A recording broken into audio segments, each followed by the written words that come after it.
Hello again. I wanted to quickly touch on an app that I just can't do without. It's called Photoshop Express and it's made by Adobe, and there's some wonderful features built into this for editing photos on the go. They do include a camera app, which I won't be going in too much detail about. Uh, I can't really take a picture at the moment because I have a backing.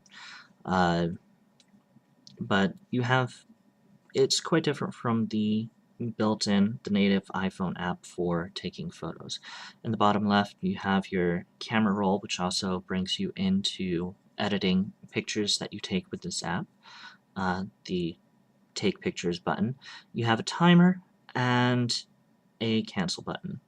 The zoom controls are built in as a slider and readily visible. You also have an option to reduce noise. Now, the Adobe app itself is free, but there are paid options. Uh, for the camera portion of the app, the paid options are the timer and a reduce noise option.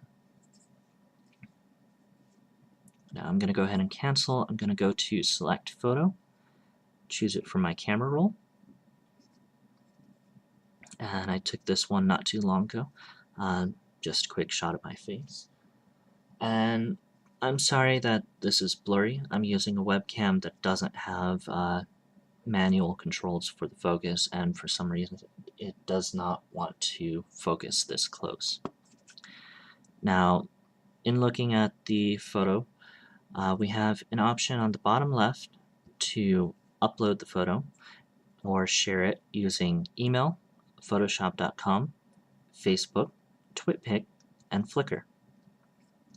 Now I'll be using the bottom right option, which looks like a pencil, for editing the photo. Now starting from the bottom left, since there's the fewest options there, the X cancels out and brings you back to the main screen. You have your undo and redo options, and you also have a save button at the bottom right. In the top left, we have options for cropping, straightening, rotating, and flipping the photo. I'm going to straighten the photo out a little bit because I think we all could use this functionality. Moving from left to right, you can change the orientation, and you can see, or at least I hope you can see, around the photo there's this box that has a grid set up, and using the rule of thirds we can try to make this somewhat interesting, or we can use it to keep in mind the rule of thirds. You can see that there's no miscellaneous or no random black edges from the rotation going outside this box. In fact, it actually trims off portions of the picture. I'm going to go ahead and say OK, and we'll crop it down just a little bit, make it a little more interesting, a little more centered around my face.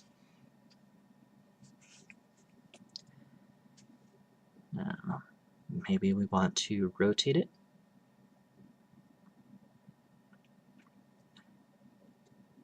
And this is how we fix if it's upside down or if we want to go from landscape to portrait. I think that's fine. We can flip it horizontally, vertically. Now we can adjust some of the brightness, the contrast by hitting the next option over. Top option is exposure, and moving from to the left we can reduce the exposure. Moving to the right we can increase it. I'm going to say probably there.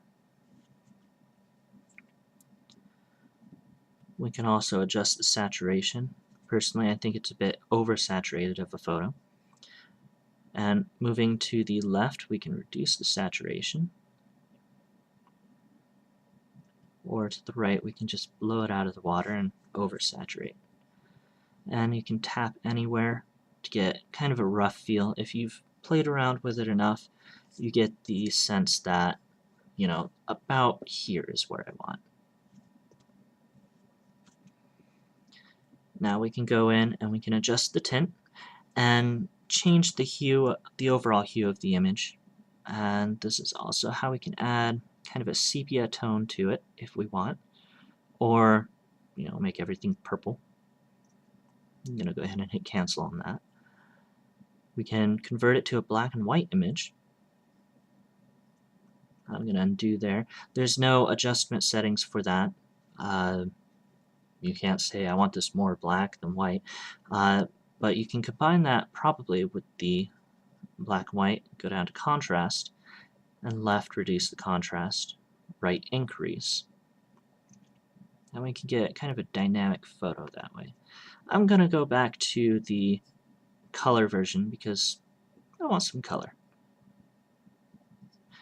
And like I said, we can reduce the contrast moving left, increase going right, and I just want a small adjustment.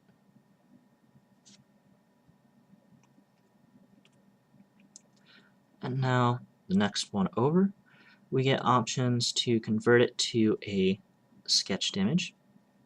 And this is very similar to the Photoshop sketch filter.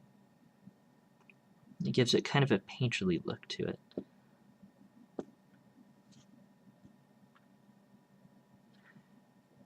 You can also give it a soft focus, make it a little dreamlike. And unlike some of the other options where you can reduce the amount, all the way to the left is 0, and you increase by moving right. Now,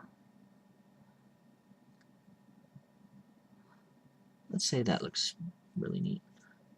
And the last option we have is to sharpen the image.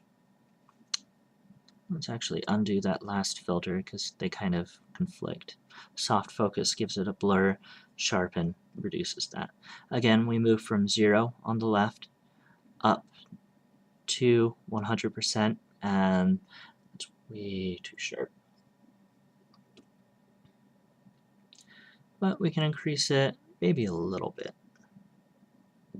This helps to take out any blurriness caused by the shaking of your hands, and gives you a little bit more of a crisp photo.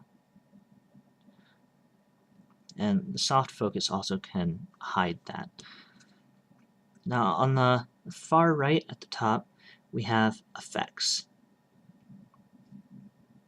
Make things vibrant, give it a pop view, vignette blur, and there's all kinds of great ones in here.